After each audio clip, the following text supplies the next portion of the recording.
Bonjour, dans Parashat Mas'eh, c'est la dernière parasha de Sefer Bamidbar. La parasha de Mas'eh, elle parle des deux sujets que j'aurais voulu développer. Le premier sujet, c'est Aré Miklat, ville des refuges. Et deuxième sujet, la disparition de Aaron à Cohen. En général, cette parasha Mas'eh, on la lit toujours très proche au Rosh Chodesh Elul. Pourquoi? Parce que dans cette pas Rosh Chodesh Elul, Rosh Chodesh Av. Parce que Aaron Cohen, il est mort Rosh Chodesh Av. Le seule personne dans la Torah qui en parle de sa mort avec une précision extraordinaire, c'est que Aaron Cohen. Pour la disparition d'Aaron Cohen, c'est marqué son âge, le jour et le mois. Pourquoi? Parce que cette paracha, normalement, on la lit dans une période un peu difficile. Ça s'appelle Tlata de Puranuta. Tlata de Puranuta, ça veut dire les 3 Shabbatot qui on lit dans la Haftara, les malheurs qui sont arrivés sur le peuple de Béné Israël. C'est entre Yudzaïn Betamuz et Tisha B'Av. Et la deuxième paracha des 3 Shabbatot de Tlata de Puranuta, c'est ce Shabbat de Parashat Mas'eh. Et ça tombe très très proche avant Rosh Chodesh Av. Et comme Aaron Cohen, il est mort au Rosh Chodesh Av, le jour de Rosh Chodesh Av, et dans cette parasha Mas'eh, on parle de la disparition de Aaron. Pour cela, cette parasha, elle est proche à cette date. Dans la paracha, c'est marqué que Aaron il est mort Be'echad la Chodesh HaChamishim, le premier du 5e mois. Le 5e mois, c'est le mois de Av. Parce que le premier mois, c'est Nissan, Iyar, Sivan, Tammuz, Av. C'est vrai que le premier mois de l'année, c'est Tishrei, mais ça dépend qu'est-ce qu'on veut compter. Si on veut compter les années, alors les années ils se renouvellent chaque fois au mois de Tishrei. Mais si on veut compter les mois, le premier mois de l'année, c'est à partir de Nissan, comme ça c'est marqué dans la Torah. Dans la Torah, les mois, ils n'ont pas des noms. Dans la Torah, les mois, ils ont des chiffres. Les noms des mois, nous, on les a ramenés avec nous après l'exil des Babylonies. Ce n'est pas des noms hébraïques, c'est des noms qui viennent des Babylonies. Alors, on lit cette paracha à la disparition de Aaron Cohen pendant les 3 semaines. Pourquoi? Parce qu'on se trouve dans une situation en ce moment de la destruction du deuxième Beth Amikdash. On est en deuil sur la destruction du deuxième temple. Certes, le premier temple et le deuxième temple, ils étaient détruits le 9 Av, mais nous on porte le deuil surtout pour le deuxième temple. Pourquoi? Parce qu'on a eu une consolation pour le premier temple. On a eu le deuxième temple. Et le deuxième temple a été détruit pour une seule raison, la haine. Le premier temple a été détruit pour 3 raisons, Giluy Arayot, Shfichut Damim et Avodah Zara. Le deuxième temple a été détruit uniquement pour une seule faute que Béné Israël ils ont fait, c'est la haine qu'ils ont eue entre eux. Et comme Aaron, toujours il était là pour faire la paix entre les couples, entre les gens, etc. Alors c'est pas pour rien que cette paracha de la disparition d'Aaron, on la lit maintenant. Il faut savoir que la dernière paracha de la Torah, c'est Parashat Mas'eh, c'est cette paracha qui en parle de la disparition d'Aaron. Ah, vous allez me dire, mais la semaine d'après, on va lire Sefer Devarim, et on va commencer Sefer Devarim, que là-bas, il y a à peu près 11 ou 12 parashiot. Non. Il faut savoir qu'Akadosh Baruch Hu, il a transmis à Moshe Rabbeinu, Bereshit Shmot Vayikra Bamidbar, le livre Devarim, Moshe Rabbeinu, il a écrit de lui-même. C'est-à-dire que la dernière paracha de la Torah, elle parle de la disparition de Aaron à Cohen. Dans notre paracha aussi, on est en train de parler des 42 stationnements que les Béné Israël ils ont fait pendant les 40 ans qu'ils étaient dans le désert. Béné Israël, ils étaient 40 ans dans le désert. La première année, ils ont fait à peu près 12 stationnements. La dernière année, la 40e année, ils ont fait aussi 12 stationnements. Ça fait 24. Et les restes stationnements qu'ils ont fait, c'était pendant 40 ans. Moyennement, ils ont fait un stationnement une fois tous les 2 ans. Moyennement, une fois tous les 2 ans, ils ont fait un stationnement. La paracha, elle est en train de nous parler en détail de tous les stationnements que Béné Israël ils ont fait dans le désert. Pourquoi? Qu'est-ce que ça nous intéresse à savoir les stationnements que les Béné Israël ils ont fait pendant 40 ans? Il y a une dizaine de réponses. On va donner la réponse qui nous intéresse, parce qu'il faut savoir que le vrai nom de Hachem, mis à part le nom de Hachem qu'on connaît, Baruch Ata Hachem, Adonai, Elohim, Tzvakot, Shaddai, etc., Akadosh Baruch Hu, il a un nom qui se compose de 42 lettres, ou il a un nom qui se compose de 72 lettres. Moi, je veux parler des 42 lettres. Les Béné Israël, ils ont fait 42 stationnements. Chaque stationnement, c'était une des lettres du nom de Akadosh Baruch Hu. Le nom de Akadosh Baruch Hu qui se compose avec 42 lettres, il se trouve dans la prière Ana, Bechoar, Gedulat, Yemincha, Tatir, Tzerora, etc. Il y a là-bas 49 mots dans cette prière. Si vous prenez les premières lettres de chaque mot de Ana, Bechoar, vous allez voir, c'est le nom de Hachem. Et c'est pour ça quand on finit Ana, Bechoar, Gedulat, le dernier pasuk qu'on rajoute en plus, c'est quoi? C'est Baruch Shem Kevod Malchuto Le'olam Va'ed. Pourquoi on dit ce pasuk à la fin de Ana, Bechoar? Pour la simple raison, au moment que les Kohanim étaient au Beth Amikdash et qui prononçaient le vrai nom de Hachem, qui s'est composé de 42 lettres, 72 lettres, ils finissaient en disant Ayu noflim vekorim al penehem veomrim Baruch Shem Kevod Malchuto Le'olam Va'ed. C'est exactement la même prière qu'on fait à Moussaf des Kippour, qu'on se met sur le genou et on crie Baruch Shem Kevod Malchuto, parce que le Kohen Gadol il prononçait le nom de Hachem. Aussi, notre paracha parle concernant les villes des refuges. Les villes des refuges, il faut savoir c'est quoi exactement. Et la force de la prière, qu'est-ce qui s'est passé exactement? C'est quoi l'histoire des villes des refuges?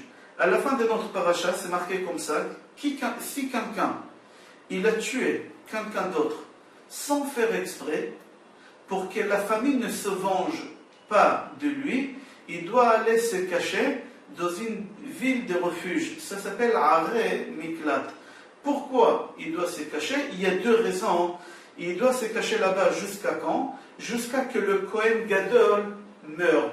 Le jour que le Kohen Gadol meurt, l'assassin, il peut quitter cette ville et se promener librement où il veut dans tout Israël. Et la famille de ce mort-là, qu'on l'a tué, ils n'ont pas le droit de se venger. Pourquoi? Parce que ce bonhomme-là, il a rempli sa punition, si on peut dire.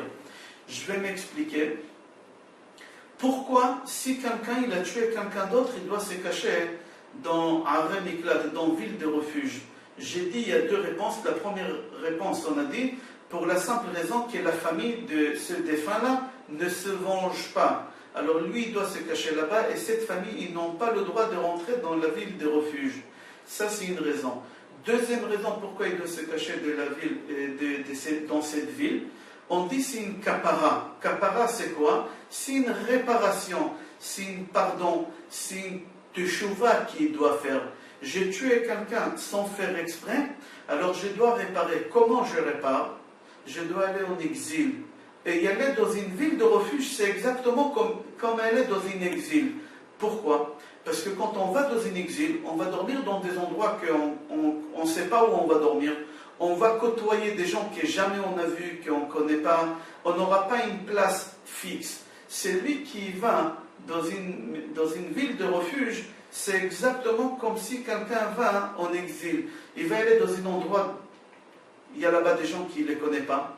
Il est en train de se séparer de sa famille, de sa femme, de ses enfants, de ses parents, s'il a des parents. C'est exactement comme quelqu'un qui va faire un exil. C'est-à-dire, au moment que quelqu'un a tué quelqu'un d'autre sans faire exprès, il doit faire tchouva. Et la kapara, par rapport à ce qu'il a fait, c'est aller dans une ville de refuge. Il faut savoir que celui qui tue quelqu'un exprès, pas sans faire exprès, comme on a dit jusqu'à maintenant. C'est un très grand péché, qu'on ne sait même pas c'est quoi la tchouva qu'il doit faire dans ce monde. C'est un des plus grands péchés qu'il y a dans la Torah. Alors c'est lui qui n'a pas tué exprès, qui doit aller en exil, si on peut dire. On va appeler ça un exil, c'est l'île de refuge. Il doit payer aussi cher. Imaginons celui, chas v'shalom, qui l'a tué exprès. Alors on dit que celui qui l'a tué sans faire exprès, il doit y aller dans la ville de refuge et s'est caché là-bas jusqu'à ce que le Kohen Gadol meure. Au moment que le Kohen Gadol meurt, il peut sortir de la ville et il est pardonné. La Torah elle est tellement juste et exacte que la Torah elle développe. Si par exemple quelqu'un il a tué quelqu'un d'autre sans faire exprès, il est en train de se cacher dans cette ville de refuge. Et ce bonhomme il est mort dans la ville de refuge, mais le Kohen Gadol il n'est pas mort. On n'a pas le droit de le faire sortir de la ville de refuge. Il doit rester là-bas, il doit être enterré là-bas jusqu'à ce que le Kohen Gadol meure. Le jour que le Kohen Gadol meurt, on déterre cette personne-là et on va l'enterrer dans sa ville natale ou dans la ville où il y a sa famille.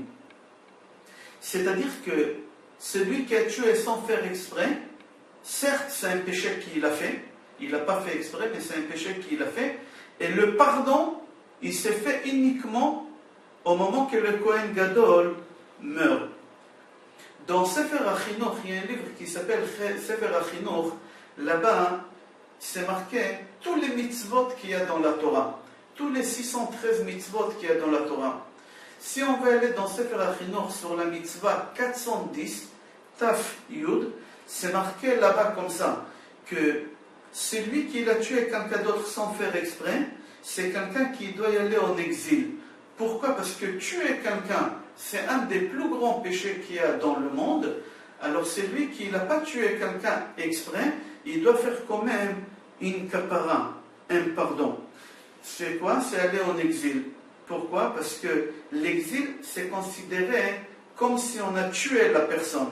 Parce qu'il doit quitter sa famille, il doit quitter sa femme, il doit quitter ses enfants, il doit vivre avec des étrangers. D'accord? C'est-à-dire que la Torah, elle est exacte, la Torah, elle est juste. La Torah ne veut pas que la famille de celui qui est mort voie l'assassin tourner dans la ville. C'est injuste de voir la personne de notre famille, il est mort, il est enterré, il est privé de tout, et celui qui a tué, il se promène librement, il n'a pas payé son acte qu'il a fait. Alors la Torah, elle a dit qu'il faut l'enfermer dans une ville de refuge. Le Sforno pose la question et il dit pourquoi que la fin de l'exil de cette personne qui a tué sans faire exprès dépend de la mort de Kohen Gadol. Quel rapport il y a entre celui qui a tué quelqu'un d'autre sans faire exprès et qui doit aller dans un exil et le Kohen Gadol? Quel rapport il y a entre les deux? Pourquoi on a mis un en face de l'autre? Pourquoi la question elle se pose comme ça? Le Sforno développe cette question. Il dit que la punition symétriquement elle n'est pas correcte, elle n'est pas exacte. Pourquoi? Parce que cette punition elle n'est pas exacte pour tout le monde. Il y a quelqu'un, c'est possible qu'il a tué quelqu'un d'autre sans faire exprès. Il est rentré dans cette ville de refuge et le Kohen Gadol il a vécu encore 60 ans. Alors cette personne elle doit rester dans cette ville de refuge pendant 60 ans. C'est possible qu'il y ait quelqu'un d'autre aussi qui l'a tué sans faire exprès. Il est rentré dans la ville des refuges et 20 ans après le Kohen Gadol il est mort. Alors il y a un qui a fait 40 ans de plus. Alors c'est pas exact. C'est possible encore plus loin le Sforno va. Le Sforno dit encore que c'est possible que quelqu'un tue quelqu'un d'autre sans faire exprès et qui ne va même pas dans une ville de refuge. Comment c'est possible?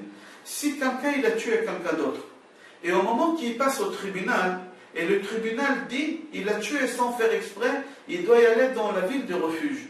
Ce bonhomme il sort du tribunal pour y aller chez lui à la maison pour préparer sa valise et soudain le Kohen Gadol crise cardiaque, il est mort. Ce bonhomme il n'est pas obligé d'aller dans la ville de refuge. Pourquoi? Parce que le Kohen Gadol il est mort. Après que le juge il a décidé qu'est-ce qu'il doit faire, c'est quoi sa peine. Alors on voit le Sforno dit que symétriquement la punition elle n'est pas correcte. Il y a des gens qui peuvent rester 60 ans, il y a des gens qui peuvent rester 40 ans, il y a des gens qui peuvent rester 20 ans, il y a des gens qui ne peuvent même pas rentrer dans cette ville de refuge. Alors comment ça peut fonctionner ce système-là?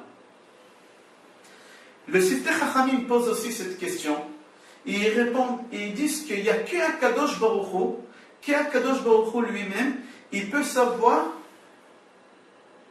combien de temps la personne doit rester en exil. Combien de temps, c'est quoi le taux de la punition que la personne va recevoir? Il y a deux personnes qui ont fait un péché, exactement le même péché. Il y a un que Dieu il va lui punir, mais très très dur, très très fort. Et il y a un que Dieu il va lui punir, même un peu moins fort. Mais ce n'est pas juste. C'est ça la question des Sforno et des Siftei Chachamim.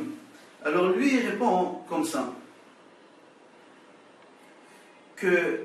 Il faut savoir qu'il n'y a qu'Akadosh Baruch Hu qui peut savoir comment punir la personne. Je donne un exemple pour comprendre ça mieux. Moi, j'ai ma voiture que je dois la faire passer au contrôle technique. Et ma voiture ne passe pas au contrôle technique, elle n'est pas bonne du tout, c'est une vieille voiture. Mais qu'est-ce que j'ai fait? J'ai filé une enveloppe à la personne qui fait passer ma voiture, il tamponne passer. Et ma voiture, elle passe et je roule avec ma voiture. Mais elle n'est pas bonne. Et les freins ne fonctionnent pas et j'écrase Shalom quelqu'un et je le tue. Je suis considéré comme un assassin d'après la halakha. Un vrai assassin. C'est comme si j'ai pris un pistolet, j'ai tiré une balle sur la tête de quelqu'un, il n'y a aucune différence. Alors cette personne, elle doit payer très très cher. Et c'est pour ça qu'il va rester 60 ans.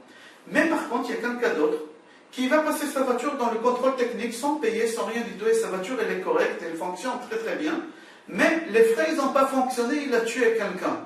Cette personne, il n'est pas responsable, il n'a pas fait exprès. J'ai passé ma voiture chez le contrôle technique, elle a passé, ils ont vu que tout est OK, et ça n'a pas fonctionné. La personne, elle est morte maintenant. Mais je n'ai pas fait exprès. D'accord, je dois payer parce que j'ai tué quelqu'un, mais pas comme celui qui a payé, qui doit faire 60 ans. Alors, il n'y a qu'Akadosh Baruch Hu qui peut savoir le taux de la punition que la personne doit faire. Et d'Arké Hachem, d'Arké, non, Akadosh Baruch Hu, il sait exactement comment punir quelqu'un, quand est-ce qu'il faut le punir, combien de temps il faut le punir, combien de temps, combien il y a des forces que la personne a pour supporter cette punition. Akadosh Baruch Hu ne donne pas une épreuve à quelqu'un s'il ne peut pas surmonter cette épreuve. Comme ça, ils répondent les Sforno et les Siftei Chachamim. Rashi pose la question. On a dit déjà cette question. Pourquoi on a dit que la personne doit sortir de cette ville de refuge au moment que le Kohen Gadol meurt? Pourquoi on a mis un en face de l'autre? La sortie et la mort de Kohen Gadol. La sortie de l'assassin et la mort de Kohen Gadol. Quel rapport il y a entre les deux? Une réponse extraordinaire. Grâce à cette réponse, on va voir la force de la prière. Qu'est-ce qu'une prière, elle peut faire? Des fois, nous, on fait des prières et on croit que la prière, elle n'est pas arrivée devant Hachem parce qu'il n'y a rien qui a été réalisé. Tout ce que j'ai demandé dans ma prière, ça n'a pas fonctionné. C'est faux et archi faux. Tout arrive devant Akadosh Baruch Hu. Tous les tfilotes arrivent devant Akadosh Baruch Hu. Mais des fois, Akadosh Baruch Hu, il n'exauce pas nos prières pour la simple raison parce que Hachem, il sait que ce n'est pas bien pour nous. Qu'est-ce qu'on demande à Hachem, ce n'est pas bien pour nous. Hachem, il sait exactement ce qui est bon pour nous, ce qui n'est pas bon pour nous. Alors, il ne faut pas croire que la prière ne fonctionne pas. Venez, on va voir. Au moment que le Kohen Gadol se trouve au Beth Amikdash, au Kodesh HaKodashim, au sein des saints, le Kohen Gadol se trouve là-bas. Et au moment que le Kohen Gadol, il se trouve au Kodesh HaKodashim à Kippour, le Kohen Gadol, il doit prier à Kadosh Baruch Hu pendant le jour de Kippour, que Chas v'Shalom, il ne va pas arriver dans la communauté juive un assassinat, un accident, ou quelque chose de pas bien. C'est-à-dire, si il y a un accident qui s'est passé, directement ou indirectement, le Kohen Gadol, il est responsable. Pourquoi? Parce que tu n'as pas prié de fond du ton cœur. Le Kohen Gadol, il n'a pas prié comme il faut. La preuve, l'accident, il est arrivé. Si le Kohen, il aurait prié à Kippour comme il faut, alors cet accident, il ne serait pas arrivé. Maintenant, si l'accident, il est arrivé, le Kohen Gadol, il a mal prié. Alors, si le Kohen Gadol, il a mal prié, alors on fait un lien entre la sortie de la personne des villes de refuge et la mort de Kohen Gadol. Comme ça c'est rapporté aussi dans la Gemara, Makot, page Yud Aleph, Amoud Aleph. Le Maharsha pose la question, dit, pourquoi la prière de Kohen Gadol, elle est aussi importante et qu'on met tout sur le dos de Kohen Gadol? Il y a le Sanhédrin aussi qui prie à Kippour. Le Sanhédrin représente le peuple juif qui se trouve dans leur époque, d'accord? Et le Kohen Gadol, certes, il prie au Kodashim, et les Sanhédrin aussi, eux aussi, ils prient à Kippour. Alors pourquoi on dit que ça dépend uniquement du Kohen Gadol et pas du Sanhédrin? Le Maharsha dit que le Sanhédrin, ils ont une prière exceptionnelle, que le Sanhédrin n'ont pas cette prière pendant Kippour. Et c'est quoi cette prière? Là-bas, le Kohen Gadol en plein Kippour, il prie et il dit comme ça que Shelo iyu takalot oshgagot ogzerot be'amecha. Que chas v'shalom, on prie et on demande à Kadosh Baruch Hu qu'on n'aura pas des accidents ou des choses qu'on ne fait pas exprès ou chas v'shalom des mauvais décrets sur notre communauté. Alors là, si j'ai tué quelqu'un, c'est un mauvais décret, c'est un accident, c'est des mauvaises choses. C'est-à-dire le Kohen Gadol, c'est lui qui doit faire cette prière, c'est pas le Sanhédrin. Le Maharsha, il répond, c'est pour ça, c'est le Kohen Gadol, ça dépend de lui, la sortie de la ville de refuge. Et la preuve, la Gemara, elle raconte une histoire concernant Rav Zera, que Rav Zera, dans son immeuble, il y a des voyous qui habitaient dans son immeuble. Et Rav Zera, il rapprochait ces voyous-là. Au lieu de les éloigner et de ne pas les rapprocher, il faisait le contraire, il les rapprochait. Et au moment qu'il les rapprochait, chaque fois il leur faisait une bénédiction. Les gens, ça ne leur a pas plu que Rav Zera il fait ça. Ça ne leur a pas plu. Ils ont dit, pourquoi tu les bénis? Ils sont en train de nous faire que du mal.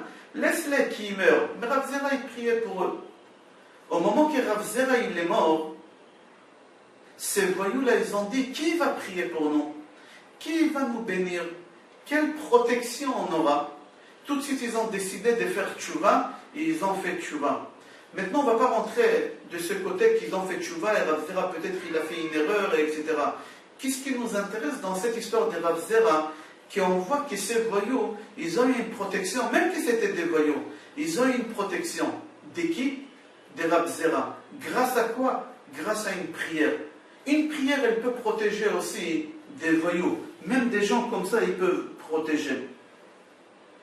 Le Maharsha dit, d'ici, de cette histoire, on déduit que le Kohen Gadol aussi, il devait prier pour qu'on n'aura pas des accidents et des mauvais décrets sur la communauté. Et si on a eu des accidents, c'est lui qui est responsable.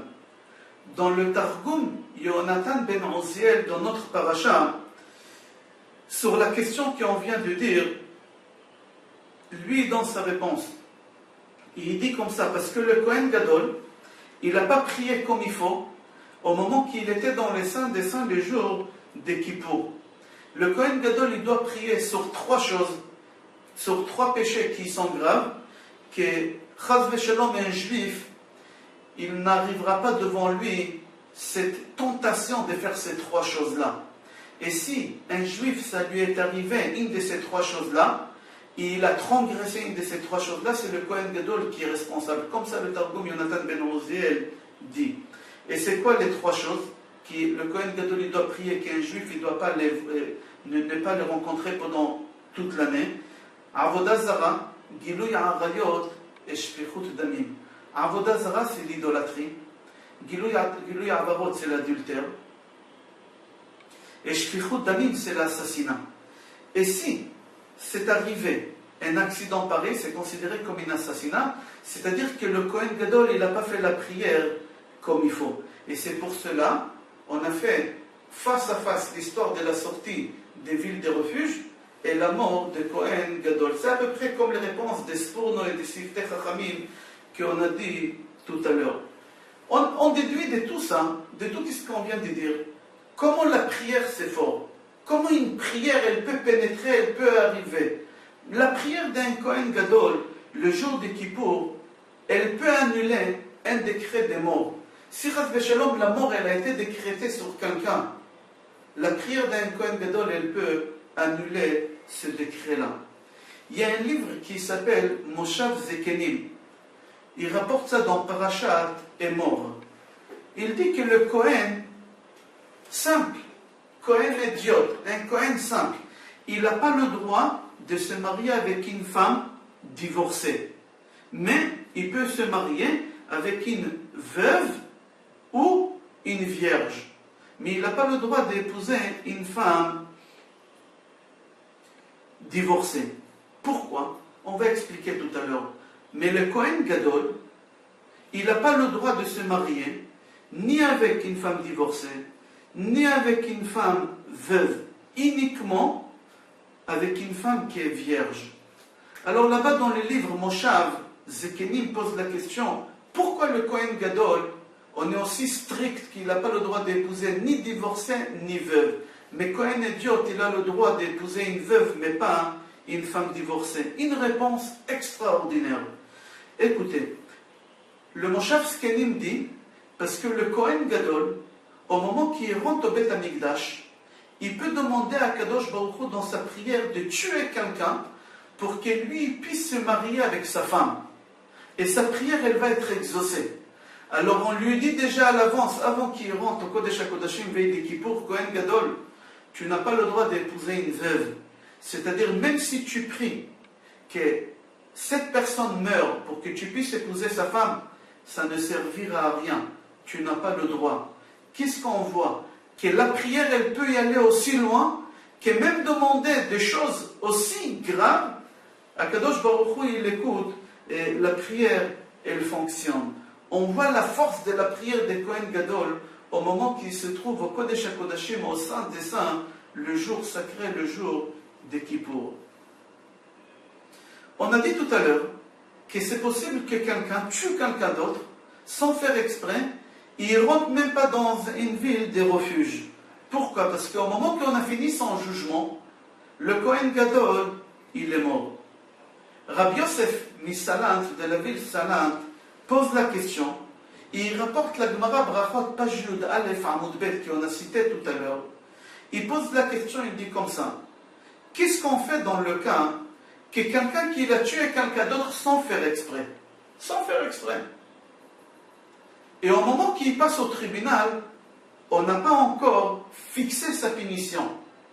Mais en plein milieu du tribunal, le Kohen Gadol, il est mort. Qu'est-ce qu'on fait? Alors c'est évident que cette personne va dans la ville de refuge. Pourquoi il va dans la ville de refuge? Parce que il est mort et le Kohen Gadol, le Kohen Gadol, il est mort. Et lui, qu'est-ce qui s'est passé avec lui? Sa punition, elle n'a pas été encore décrétée. C'est-à-dire, qui est responsable maintenant? Ce n'est pas ce Kohen-là. C'est le Kohen qui a été nommé le jour même de la mort de l'autre Kohen. Parce que le jour même, on nommait une autre Kohen. Alors, l'autre Kohen, il est responsable. Et lui, il doit rentrer en prison jusqu'à la mort du deuxième Kohen. Alors, Rabbi Yosef Salant, il pose la question, il dit, quel rapport avec ce Kohen Gadol? C'est pas lui le jour de Kippour qui était au Kodesh HaKodashim, c'est pas lui qui a mal fait sa prière, c'est celui qui est mort. C'est pas celui-là qui a mal fait sa prière. Pourquoi on dit qu'il doit rentrer dans la ville de refuge jusqu'à que l'autre, il est mort? La Gemara répond non, le deuxième Kohen Gadol, il est responsable. Quand est-ce qu'il est responsable? Le deuxième Kohen Gadol, certes, il ne rentre pas au Kodesh HaKodashim le jour de Kippour, mais il se trouve au Beth Amikdash le jour de Kippour quand même. Il se trouve au Beth Amikdash le jour de Kippour. Et il était habillé avec des habits d'un Kohen qui doit être habillé avec les 5 habits le jour de Kippour. Et vous savez, au moment qu'il y a un Kohen, même qu'il n'est pas Kohen Gadol, au moment qu'il s'habille le jour de Kippour, chaque habit qu'il met, il doit faire une prière. Et chaque habit, il représente une punition. Par exemple, au moment qu'il met le pantalon, le Kohen Gadol, il file le pantalon, il fait la prière de l'adultère. Au moment qu'il met l'habit, la chemise, d'accord, la tunique, la chemise, il fait la prière de tuer quelqu'un. Et là, qu'est-ce qui s'est passé? Au moment que tu t'es habillé, tu n'as pas fait la prière au moment que tu as mis la tunique, tu n'as pas fait la prière comme il faut pour l'assassinat. Pourquoi la tunique et l'assassinat ils sont ensemble? Ça rappelle Yosef, au moment que ses frères, ils ont fait croire à Yaakov qu'ils l'ont tué, et qu'il est mort par des bêtes sauvages. Ils ont pris sa tunique, ils l'ont trempée dans le sang, et ils lui ont dit, regarde la tunique de ton fils, une bête sauvage, elle l'a dévoré, il est mort. C'est-à-dire qu'une tunique, ça représente la mort. Alors le deuxième Kohen, qui est devenu maintenant Kohen Gadol, qui est certes, le Kippour l'année dernière, il n'était pas au Kodesh HaKodashim. Lui, il est responsable quand même. Pourquoi? Parce qu'au moment que l'année dernière, quand tu étais au Beth Amikdash, au moment que tu as filé tes habits, le pantalon, la tunique, etc., il fallait que tu fasses des prières. Et tu as mal fait ta prière, alors tu es responsable.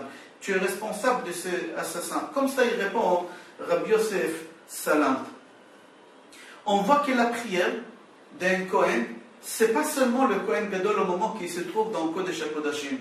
Aussi d'un Kohen qui se trouve au Beth Amikdash tout simplement, qui file ses habits. Sa prière, elle est tellement forte.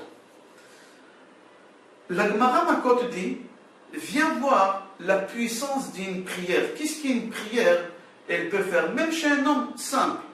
Là-bas, la Gemara raconte que la maman de Kohen Gadol, qu'est-ce qu'elle fait au moment que les gens ils se trouvent dans la ville des refuges? Qu'est-ce qu'elle fait, la maman?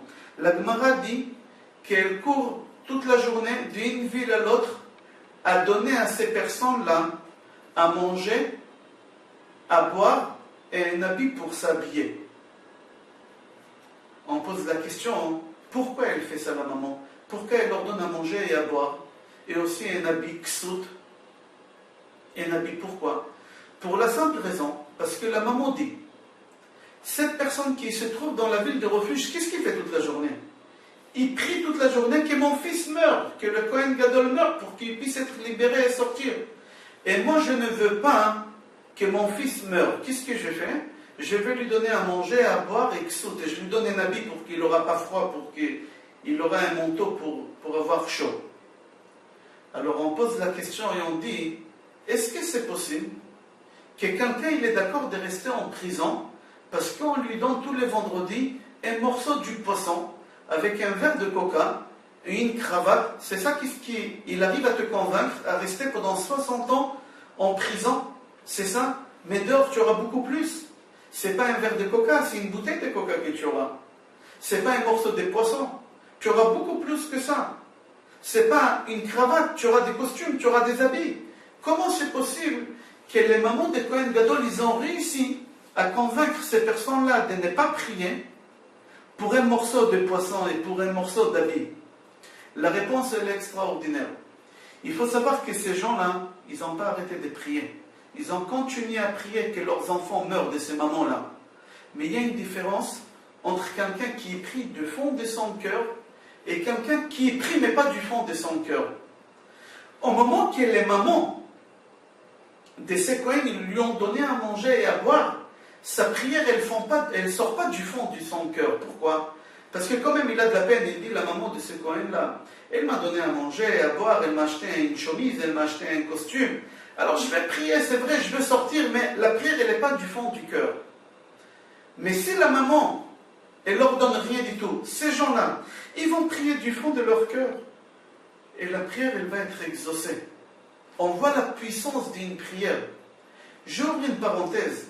La semaine dernière, il y a 2 semaines, on a lu qu'à Kadosh Baruch Hu, au moment que les explorateurs, ils sont revenus, ils ont dit, il n'y a pas Eretz Israël. Kadosh Baruch Hu, il leur a dit, vous allez rester 40 ans dans le désert, et chaque année, chaque Tisha B'Av, au soir, il y a 15 054 personnes qui vont mourir, à peu près 15 054 qui vont mourir chaque Tisha B'Av.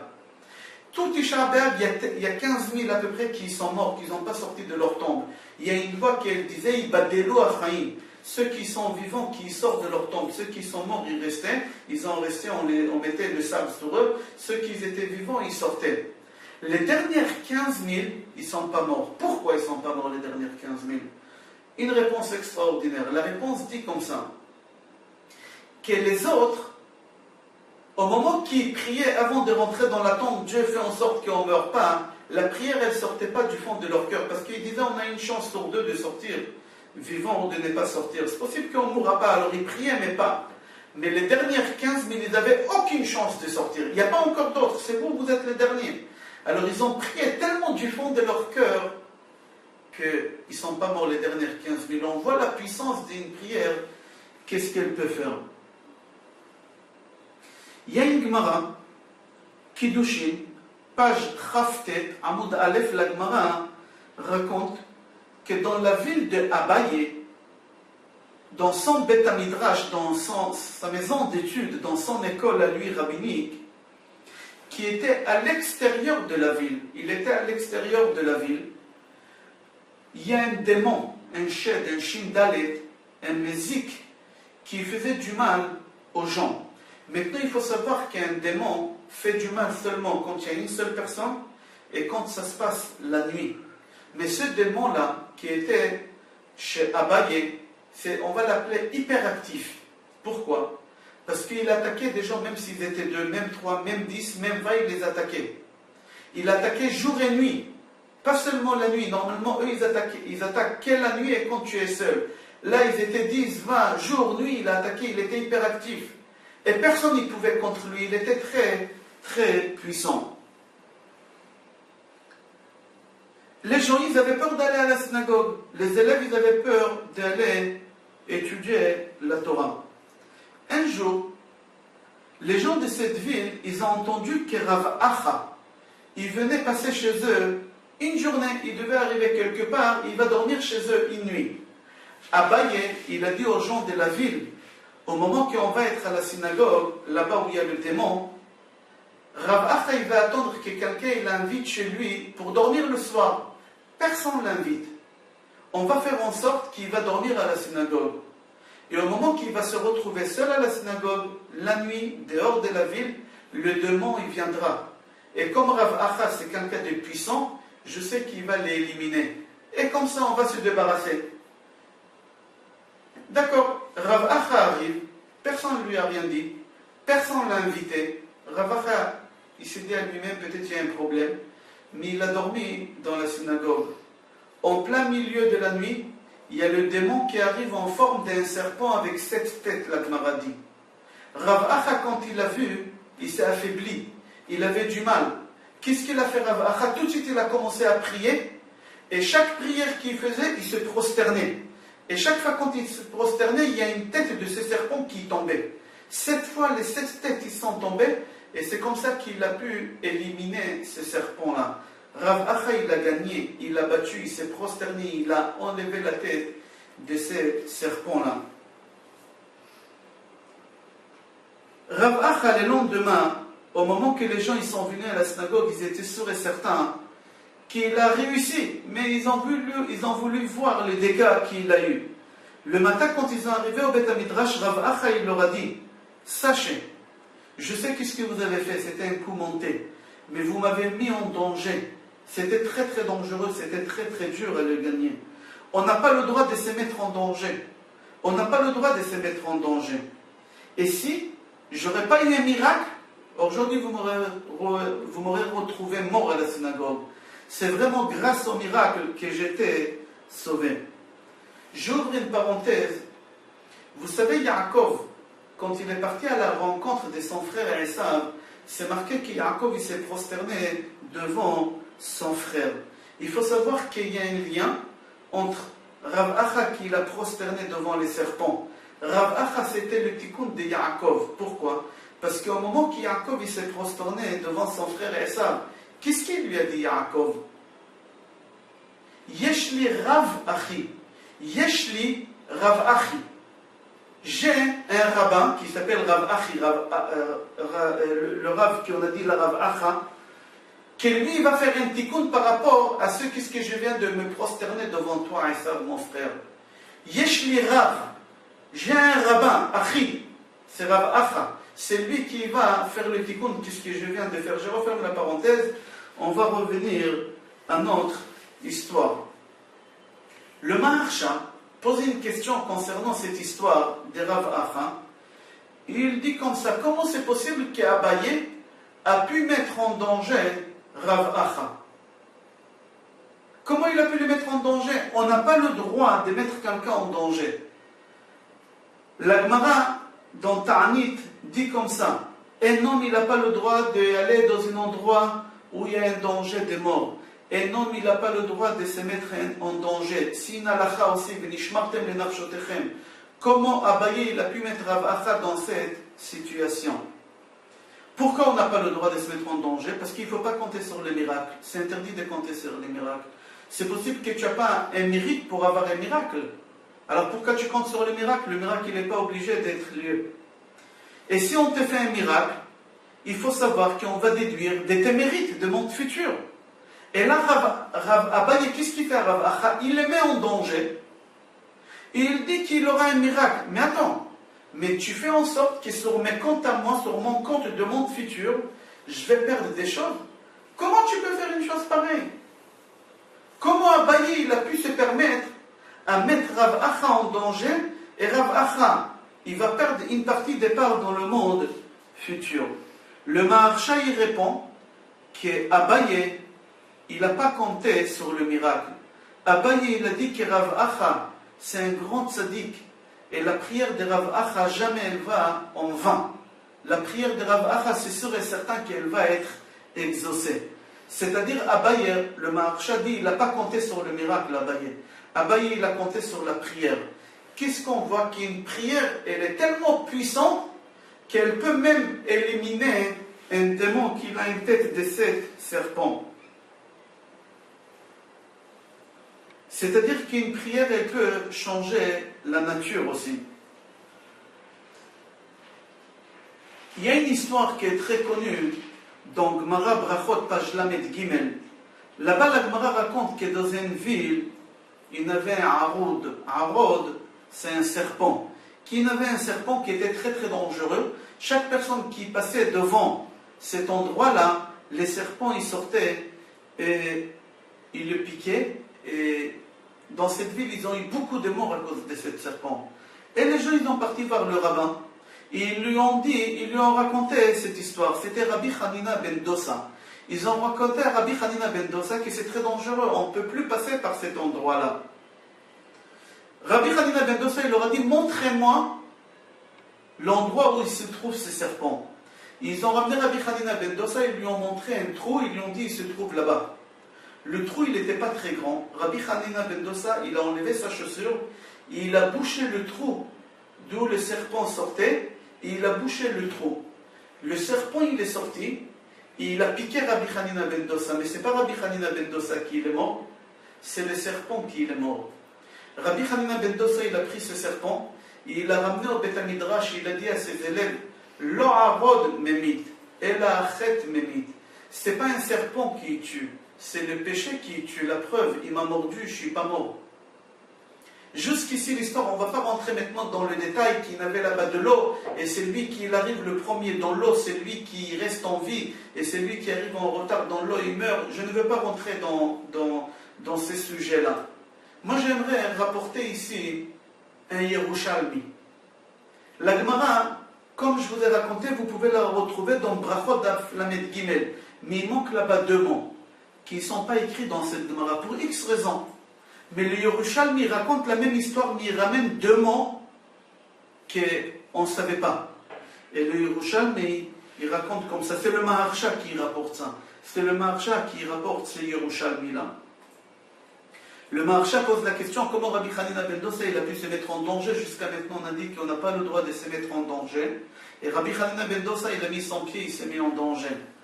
Alors lui, il dit comme ça que dans la Gemara, chez nous, ici, il manque 2 mots, mais dans le Yerushalmi, c'est marqué autrement, je lis à l'intérieur, Sam raglo al chor et arud, amad veitpalel. Il a mis son pied dans le trou où il y a le serpent, et il a fait une prière. C'est-à-dire quoi? Que ce n'était pas un miracle, il n'a pas mis sa vie en danger. Rabbi Hanina ben Dosa, il savait qu'une prière, elle arrive devant un Kadosh Baruch Hu, et sa prière, elle a été exaucée. Et le serpent, il est mort. On voit la force d'une prière, c'est quoi? La Gemara Brachot, page Yud, raconte comme ça, que Rabbi Meir Baal Hanes, dans son quartier, il avait des voyous. Et Rabbi Meir Baal HaNes, il priait chaque fois qu'il meurt, ce voyou-là. Il priait que le voyou meure. Pourquoi? Parce que le voyou, il l'embêtait.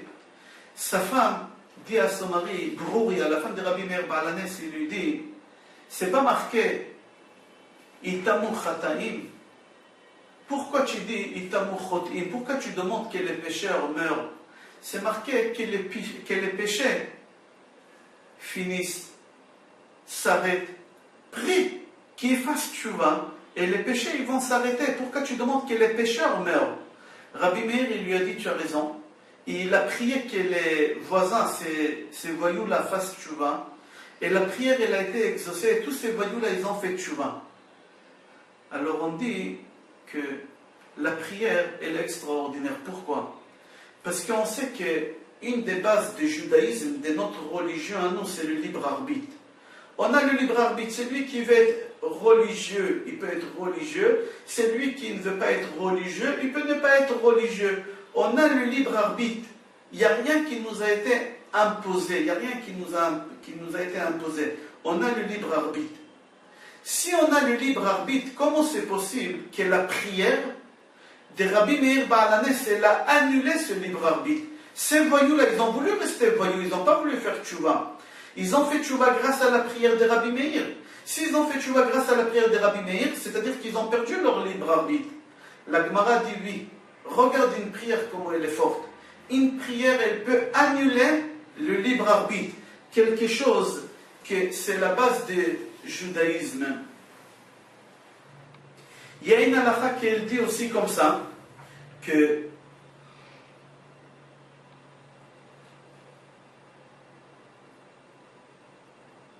on n'a pas le droit de se marier pendant les 9 jours. On ne va pas rentrer maintenant dans les détails Ashkenazim, Sfaradim. Est-ce que nous les Sfaradim on se marie pendant les 3 semaines? Normalement oui, nous les Sfaradim on a le droit, mais les Ashkenazim ils n'ont pas le droit jusqu'à Rosh Chodesh Av. Oui? Et les Ashkenazim c'est jusqu'à 10 Av. On ne va pas rentrer dans les détails, mais c'est marqué dans la halakha que des fiançailles, on peut. Pourquoi on peut se fiancer mais pas se marier? C'est rapporté dans Mishnah Brura, Shema Yagdimeno Acher Berachamim. J'explique. Moi, je dois me marier avec une jeune fille. Mais je ne peux pas me marier pour la simple raison parce qu'on est dans les 3 semaines et on n'a pas le droit de se marier. Alors je lui dis à cette jeune fille, on va se marier après Tisha B'Av. Mais entre-temps, il y a quelqu'un d'autre qui a mis l'œil sur cette fille-là, que j'aimerais me marier avec, et il prie à Kadosh Baruch Hu, je veux cette femme, je veux cette femme, je veux l'avoir comme femme. Sa prière, elle peut être exaucée. Il peut se marier, ça peut faire annuler mon vœu, mon souhait, et pas seulement ça, encore plus fort que ça. C'est marqué que 40 jours avant que l'homme vienne au monde, et il y en a qui disent 40 jours avant que la Neshama descende dans le corps de l'homme. Akadosh Baruch Hu dit Ben Ploni le Plonit, Bebat Ploni le Ploni. Akadosh Baruch Hu dit déjà qui va se marier avec qui. Et avec une prière, on peut tout annuler. Alors la halakha dit, mais des fiançailles, on a le droit. Pourquoi? Un fiançaille, c'est un drapeau pour dire, cette fille, elle est occupée. Cette fille, elle est prise. Alors, n'y priez pas pour la prendre. Qu'est-ce qu'on voit d'ici? Qu'une prière, elle peut annuler qu'est-ce qu'Akadosh Baruch Hu lui-même, il a décrété 40 jours avant que la Neshama, elle est venue dans le monde.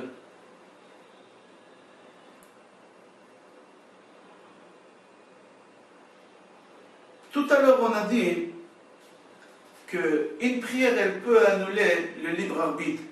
Où on a vu ça encore? Chez Noach. Vous savez, Noach, pendant 120 ans, Akadosh Baruch Hu, il a attendu qu'il se réveille pour qu'il prie, pour que les gens ils fassent tchouva. Mais Noach, jamais il a prié. Et c'est pour ça on dit dans la Torah, Maboul Noach. On lit toujours la déluge avec le nom de Noach. C'est pas bon. Oui, c'est sa punition. Pourquoi tu n'as pas prié? C'est possible que grâce à ta prière, ils auraient pu faire tchouva. C'est-à-dire que le libre arbitre il aurait été annulé et ils auraient fait tchouva. Noach il est responsable.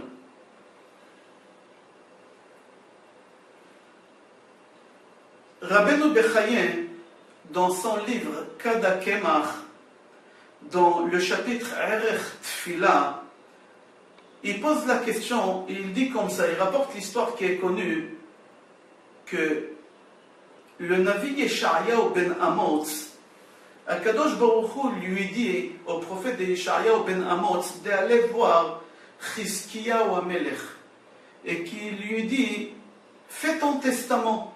Pourquoi? Parce que tu mourras dans ce monde, tu ne vivras pas. Tu ne vivras pas. Qu'est-ce que ça veut dire ça, tu mourras dans ce monde, tu ne vivras pas? Si tu mourras, c'est sûr que tu ne vivras pas.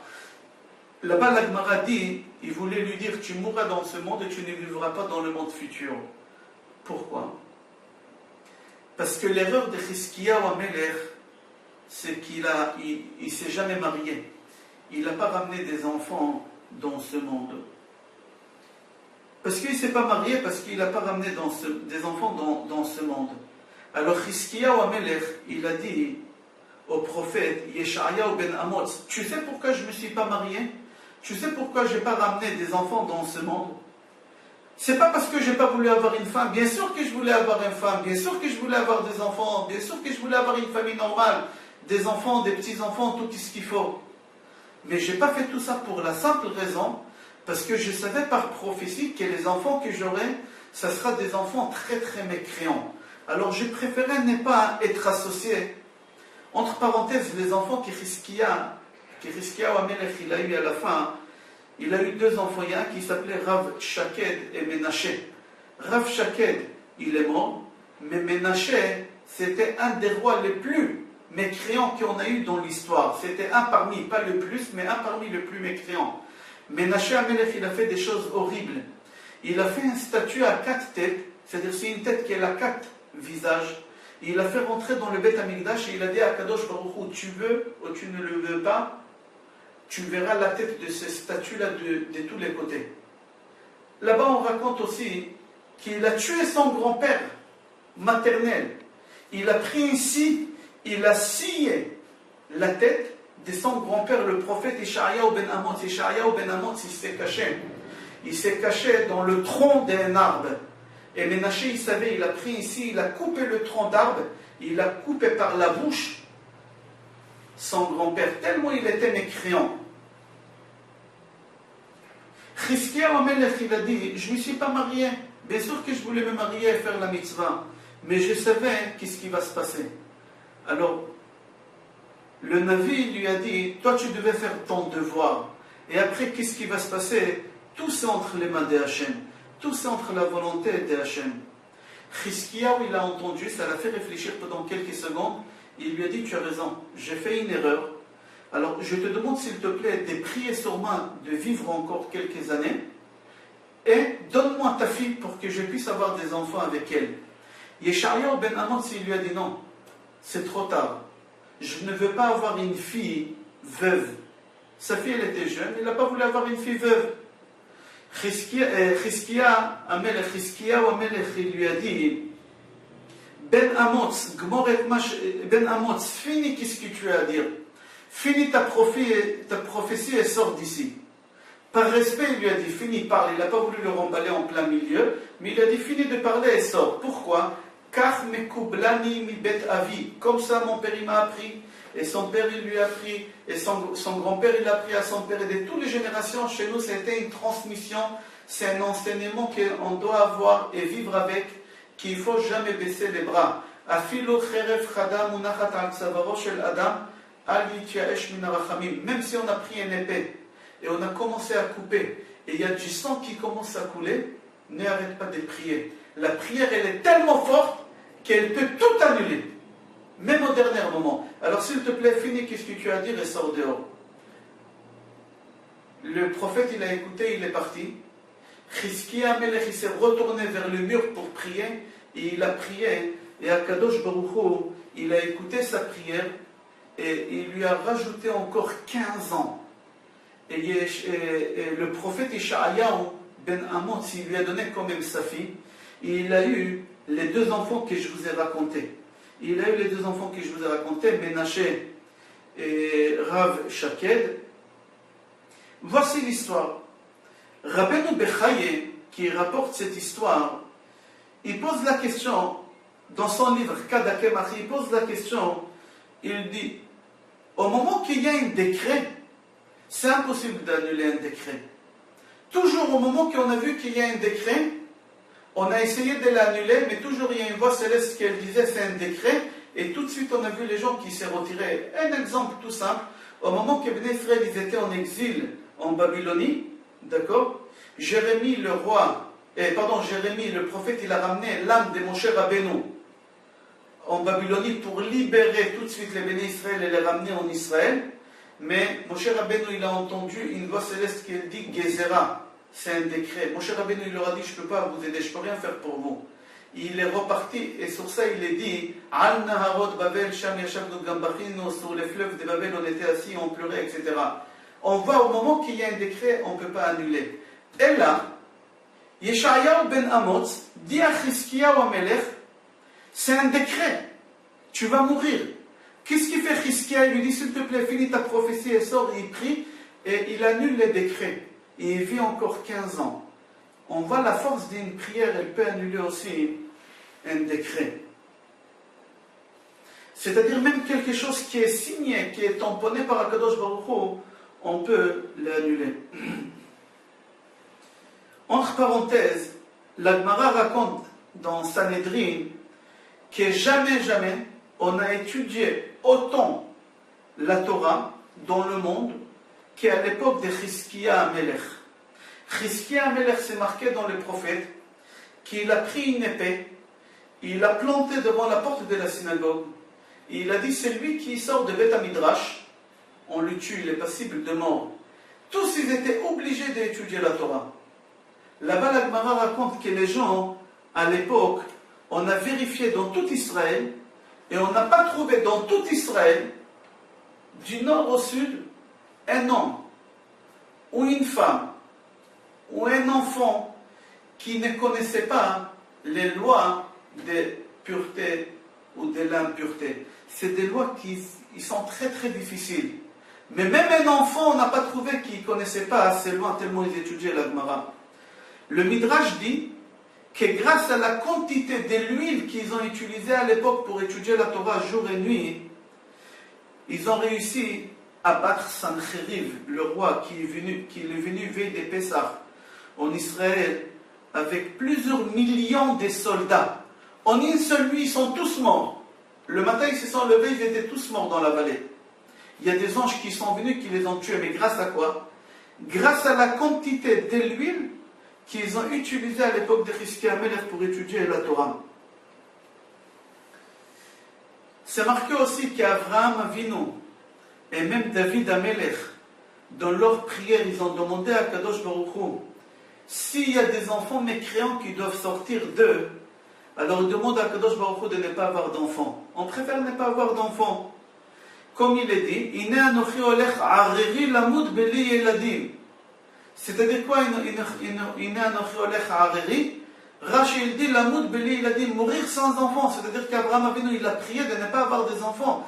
Il a dit, si je dois avoir des enfants, mais des enfants aussi mécréants, je préfère ne pas avoir des enfants. Jusqu'à maintenant, on a vu une prière.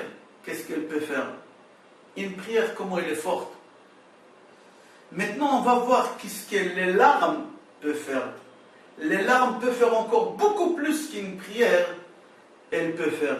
Les larmes, ils peuvent faire ressusciter un mort. Quelqu'un qui est mort, il peut se réveiller grâce aux larmes. Il y a un livre qui s'appelle Kava Yashar, qui rapporte le Zohar, qui raconte une histoire extraordinaire, que Rabbi Abba et Rabbi El-Azar, le fils de Rabbi Shimon Bar Yochai, ils ont marché sur la route, ils ont parti rendre visite à Rabbi Yossi Bar Nekunya. Ils ont parti rendre visite à Rabbi Yossi Bar Nekunya, c'était le beau-père de Rabbi El-Azar, parce qu'il était malade.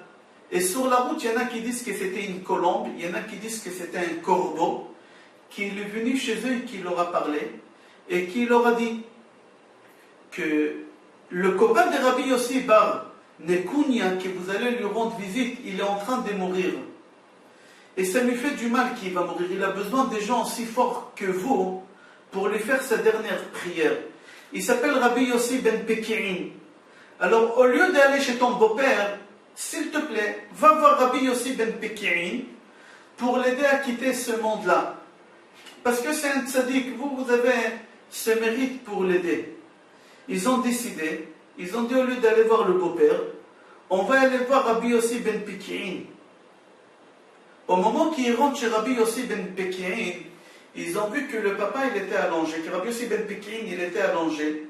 Son fils de 5 ans, il était assis à côté, il laissait personne à s'approcher de lui. Et Rabbi Yossi ben Peki'in, entre-temps, il est mort. Qu'est-ce qu'il a fait le fils? Il s'est allongé sur son père, bouche sur bouche, nez sur nez, les yeux sur les yeux. Il a commencé à prier et à pleurer, des larmes qui coulaient de ses yeux, ils tombaient dans les yeux de son père. Et l'enfant, il priait, il ouvrait sa bouche et il priait comme ça. Ribono shel olam, il a 5 ans, écoutez sa prière. Le maître du monde, tu as écrit dans la Torah, si un jour je marche dans la rue et je vois qu'il y a un nid, et il y a la maman qui est assise sur ses oisillons, la mitzvah dit de prendre la maman et de la renvoyer, de récupérer les oisillons.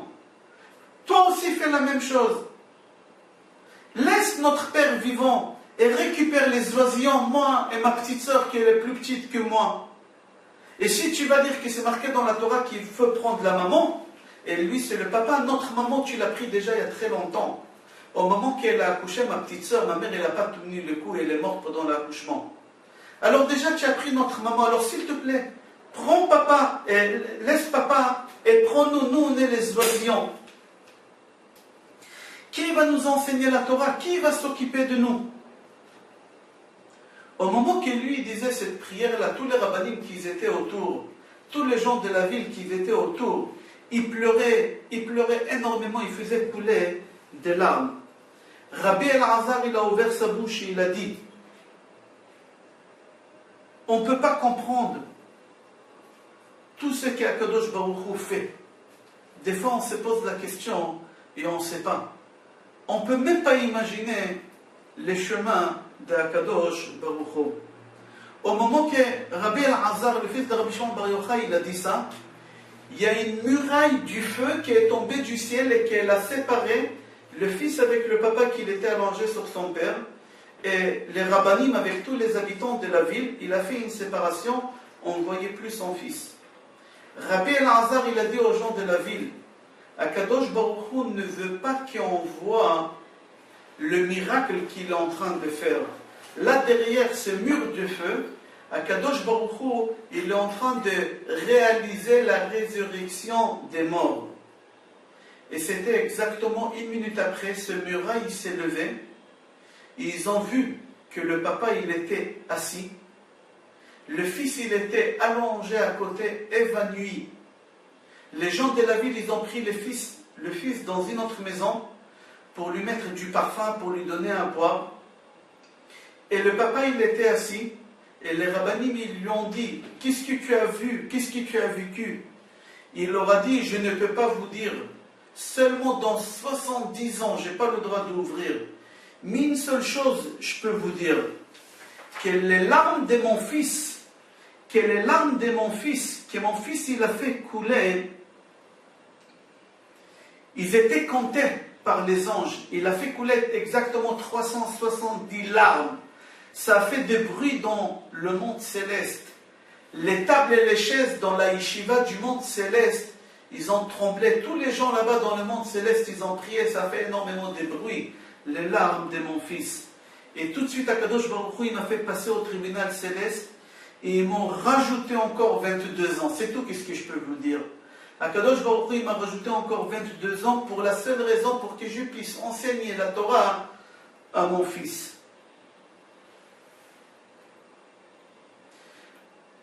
Rabbi El-Azhar, il se levait, il a crié en disant Ashrei chelkenu, shezachinu lirot techiyat hametim ayn be'ayn.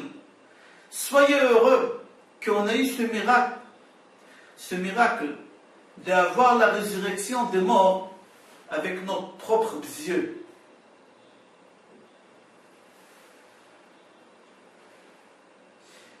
Là-bas, la Gemara raconte qu'ils ont resté là-bas encore 3 jours. Ils ont étudié la Torah avec lui et avec le fils. Et avant de partir, il leur a dit, sachez, il y a une seule chose qui a fait tellement de bruit dans le monde céleste, c'était les larmes. D'ici on voit qu'est-ce que les larmes peuvent faire. Les larmes c'est encore beaucoup plus fort qu'une prière. Les larmes peuvent faire ressusciter un mort. On fait un petit résumé et on continue. Le Kohen Gadol, on a dit au début du cours, avec sa prière, il a la force d'éviter tous les malheurs, tous les accidents, toutes les mauvaises choses qui peuvent arriver dans la communauté. Et c'est pour ça qu'on a dit qu'il n'a pas le droit de se marier aussi avec une veuve. C'est-à-dire, même avec sa prière, il peut faire en sorte que quelqu'un meure. On a vu aussi qu'un assassin, même avec le péché qu'il a fait, sa prière, elle a une force de faire tuer le Kohen Gadol. Vous imaginez? Un assassin, sa prière, elle peut faire en sorte que le Kohen Gadol meure. La prière, elle peut éliminer le libre arbitre, quelque chose qui est très fort, quelque chose qui est important dans la base du judaïsme. Avec la prière, on peut tuer un serpent. Avec la prière, on peut tuer un démon. Avec la prière, qu'est-ce qu'un Noach il pouvait faire? Il pouvait sauver l'humanité. Mais il n'a pas fait la prière. Le Gaon de Vilna dit quelque chose d'extraordinaire. Si vous lisez Ashrei Yoshve Betecha Od Ya'alelu Chasela, depuis le psaume de Tefila et David, chaque pasuk au milieu, il y a Vav Achibur. C'est le Vav des conjugaisons. Le Vav, je crois en français on dit conjugaison, je crois. Hein? Vav Achibur. Ça fait lier entre le premier partie de pasuk et les dernières parties de pasuk. J'ai donné ici deux exemples. Gadol Adonai Umu'ulal Me'od Veligdulato En Cheker Dor le Dor Ishabach Ma'asecha ou Gvuratecha Yagidu. Dans chaque pasuk, vous allez voir, il y a le Vav qui fait la liaison entre la première partie de pasuk et la dernière partie de pasuk. La Gaon Mivilna relève qu'il y a un seul pasuk depuis Tehillah et David jusqu'à la fin, qu'il n'y a pas le Vav Achibur. Il n'y a pas là-bas le Vav Achibur. Pourquoi? Il rapporte le Zohar HaKadosh. Il dit que le pasuk Karov Adonai lechol korav lechol asher ikra'u be'emet, il n'y a pas là-bas le Vav Achibur. Qu'est-ce qui veut dire le pasuk Karov Hashem lechol korav? HaKadosh Baruch Hu, il est proche de tout celui qui prie. Alors, le Gaon de Vilna rapporte le Zohar HaKadosh qu'il dit comme ça, c'est lui qui prie à Kadosh Baruch Hu, il n'a pas besoin d'avoir des intermédiaires entre lui et Akadosh Baruch Hu. Au moment que tu pries, tu es lié directement avec Akadosh Baruch Hu. Tu es lié directement, tu n'as pas besoin de quelque chose qui va lier entre toi et Akadosh Baruch Hu. Tu n'as pas besoin d'une Vav Achibur, tu n'as pas besoin de personne. Toi seul avec ta prière, tu peux être lié avec Akadosh Baruch Hu.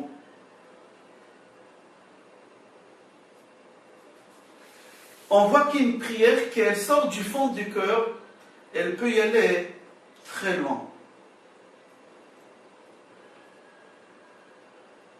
Rabbi Shimon Bar Yochai, j'ai raconté cette histoire, on n'a pas le temps parce que le cours va être trop long. Rabbi Shimon Bar Yochai, il raconte cette histoire, mais je la raconte très vite, qu'il y a un couple, ils ont voulu divorcer, il leur a dit d'accord, mais d'abord je veux que vous divorcez, la même façon que vous êtes mariés, traiteur, carte d'invitation, musique, orchestre, photographe, etc. Le mari lui a dit d'accord, ils ont organisé la soirée. Et avant de commencer la soirée, le mari dit à sa femme, je vais boire ce soir avec mes amis. D'accord? Je vais enterrer ma vie de marié. Je vais être sous. Il y a une seule chose que je t'autorise de prendre de la maison. C'est la seule chose que tu aimes. Qu'est-ce que tu aimes le plus ici dans cette maison? Tu la prends. La femme, elle lui a dit d'accord. Au moment que le mari il était vraiment sous au milieu de la nuit, la femme demande au serveur de porter son mari et de la ramener chez ses parents. Le lendemain matin, quand son mari se réveille, il dit à sa femme, mais qu'est-ce que tu as fait? Et elle lui a dit, tu m'as dit de prendre la meilleure chose, c'est toi la chose que j'aime le plus à la maison. Rabbi Shimon Bar Yochai, au moment qu'il a entendu ça, il a dit, je ne veux pas que vous divorcez. Si une femme dit à son mari, la seule chose au monde que j'aime, c'est que toi, c'est impossible qu'elle n'ait pas d'enfant, cette femme-là. Si un homme, il dit à sa femme, la seule chose que j'aime au monde, c'est toi, c'est impossible qu'il n'y ait pas des enfants. Il leur a dit, je vous fais une bénédiction, l'année prochaine vous allez avoir un enfant. Ils ont eu un enfant. Qu'est-ce qu'on voit dans cette histoire-là? Au moment qu'on a la volonté de quelque chose, il n'y a rien au monde. Là-bas, Rabbi Shimon Bar Yochai dit, si on avait vraiment la volonté d'avoir la construction de Beth Amikdash, et on aurait crié du fond de notre cœur, papa, tu n'as pas une maison, tu n'as pas une chaise, on veut que tu aies ta maison, on veut que tu aies ta chaise, mais du fond du cœur, c'est sûr et certain que le Mashiach, il va venir. Ok, on voit qu'il y a une prière qui sort du fond du cœur. Qu'est-ce qu'elle peut faire? Une femme qui est stérile. Le Mashiach, il peut venir si on fait la prière du fond du cœur. Mais personne ne prie du fond du cœur. Chacun, quand il prie pour la venue de Mashiach, il pense à ses problèmes. Il dit, oh, il y a trop de problèmes. Parnassa, santé, éducation des enfants, il y a 1 million de problèmes qu'on peut imaginer. Mais personne prie du fond du cœur pour une simple raison. Pour le Mashiach lui-même, tout simplement. Même que chez moi, tout va bien. Je veux que le Mashiach vienne. On a dit que l'assassin, qu'il a tué quelqu'un d'autre sans faire exprès, il doit y aller en exil. Et c'est pour ça qu'il va dans la ville des refuges. Nous, on se trouve dans une époque d'exil. Et notre époque d'exil, il se trouve dans la paracha, dans Parashat Mas'eh, que Bnei Israël, ils ont fait 42 stationnements qui sont rapportés dans la Parashat Mas'eh pendant les quarantaines d'années qu'ils étaient dans le désert. Comment ça a été divisé? Au début des cours, j'ai dit que la première année, ils ont fait 14 stationnements. La 14e stationnement, ils ont fait la fête de Vaudor. Ils ont fait la fête des explorateurs. Et là-bas, Kadosh Baruch Hu, il a décrété qu'ils vont rester dans le désert 40 ans. La dernière année, au moment qu'Aaron il est mort, qui s'est rapporté dans Parashat Mas'eh, là-bas ils avaient encore 8 stationnements. C'est-à-dire, entre la première année et la dernière année, ils ont fait 22 stationnements. C'est-à-dire que pendant les 38 ans qui est resté, ils ont fait uniquement 20 stationnements. C'est-à-dire, moyennement, ils ont passé d'un endroit à l'autre une fois tous les 2 ans. Comme ça, Rashi, il rapporte. Le Ramban pose la question, il dit pourquoi la paracha Mas'eh, elle nous détaille les stationnements que les Béné Israël ils ont fait. Pourquoi? Pour la simple raison, il a dit, s'il y a des gens qui vont nier, ils vont dire que c'est impossible, que tous les miracles que les Juifs racontent qu'ils étaient dans le désert, ils sont vrais, c'est impossible. D'où ils avaient de l'eau? D'où à peu près 5,5 millions de personnes, avec 70 millions de bétail, ils ont pu vivre pendant 40 ans dans le désert. Il n'y a pas là-bas ni eau, ni à manger, ni à boire. Ils ne peuvent même pas planter là-bas. Comment c'est possible qu'Akadosh Baruch Hu, il leur a donné pendant 40 ans à manger et à boire? Et c'est pour ça on détaille tous les stationnements, pour leur dire, voilà, chaque fois qu'est-ce qui s'est passé, pour leur montrer vraiment ils étaient dans le désert. Ils n'ont pas sorti du désert, ils n'ont pas quitté le désert. Et tous les miracles qu'on raconte que les Béné Israël ils ont eu, c'est des vrais miracles. Le Ramban dit qu'il y a encore beaucoup de raisons pourquoi on raconte en détail les stationnements. Mais il y a quelques réponses qui sont d'après la Kabbale, qu'ils sont cachés de nous. Ce n'est pas à notre niveau. Mais Be'ezrat Hashem, à la venue de Mashiach, Eliyahu Hanavi va nous donner tous ces enseignements qui ne sont pas à notre niveau. Dans Mishnah Brura, c'est rapporté aussi dans Magen Avraham, c'est marqué là-bas, au moment que quelqu'un monte à la Torah, comme Cohen, il doit lire tous les 42 stationnements en une seule fois, jusqu'à Shlishi. Jusqu'à Shlishi. Pourquoi? On va expliquer tout à l'heure. Il faut savoir que dans une année normale, qu'on lit les deux parachiotes, Matot, Mas'in, ensemble, il n'y a pas de problème. De toutes les façons, on doit s'arrêter à Shlishi. Mais dans une année bissextile, qu'on lit Matot à part et Mas'in à part, alors la halakha dit qu'il faut lire de Rishon jusqu'à Shlishi sans s'arrêter. Il y a plusieurs coutumes dans certaines synagogues, mais on va y aller d'après la halakha qui dit qu'il faut lire les 49 psukim sans s'arrêter. Et seulement après on monte Sheni. D'accord? Pour la simple raison, pourquoi on n'arrête pas au milieu de ces stationnements? C'est rapporté dans le livre Tzror Amor que tous ces stationnements, qu'on les lit, dedans il y a le nom de Hachem. Et pour ne pas faire une coupure au milieu du nom de Hachem, alors on est obligé de les lire en une seule fois.